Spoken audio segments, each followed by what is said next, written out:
The Social Security and Housing Finance Corporations held the elections for the National Provident Fund following the already held elections for the Federated Pension Scheme. Mr. Abdullahi Tambedu, the managing director of the corporation, had this to say. The impact of the COVID-19 has led to heavy withdrawals of savings due to those losing their jobs, permanently or temporarily, which is actually what the savings were meant for, unfortunately, to assist in a rainy day. The corporation would work on initiatives to increase registration numbers, such as improved sensitizations, and coming to the third point, improving the flexibility in our Act and regulations, which led to a big delay in members' ability to be satisfactorily served until the regulations were amended with provisions such as reduced cooling off periods after redundancy or temporary loss of employment. A process of review of the Act has already started, which can allow better flexibility in the registration processes. For example, online registration, the use of digital technology in our general operations. The Director of Operations, Mr. Edward Gomez, after giving an overview of the National Provident Fund, anchored a question and answer session.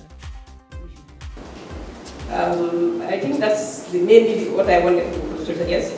Secondly, maybe that might have to be when we have the Stakeholder Forum. Because I really don't understand if we are paying 5% for the National Provident Fund as contributors, direct contributors, why we are not represented on the board. I was made to understand there was a representation for contributors and the employer. I don't know whether that was changed or what happened. It was not my information, but that's something we can discuss later. So this is just a suggestion that I have.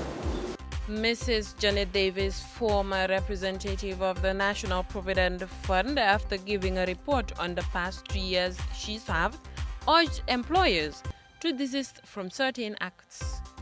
The point that I would like to raise, I know it's happening, maybe some of you are not aware of it, but it's happening that some employers do deduct amounts for the National Provident Fund from the salaries of their employees, and they do not pay the contributions. They might not be many, but it's something that is happening. And I would advise that they stop that, I can call it an illegal practice, because taking monies from somebody which you're supposed to save for them and you're not doing that, it will always end in a very pathetic situation whereby when the individual reaches the retirement age to go for the benefits only to find out that there was nothing contributed. I think somebody raised something like that. Mrs. Munatu Jamsa Camara, Director of Human Resources for Sun Beach Hotel and Ocean Way Hotel, was elected as the new representative for the National Provident Fund. Munatu Mr. Camara,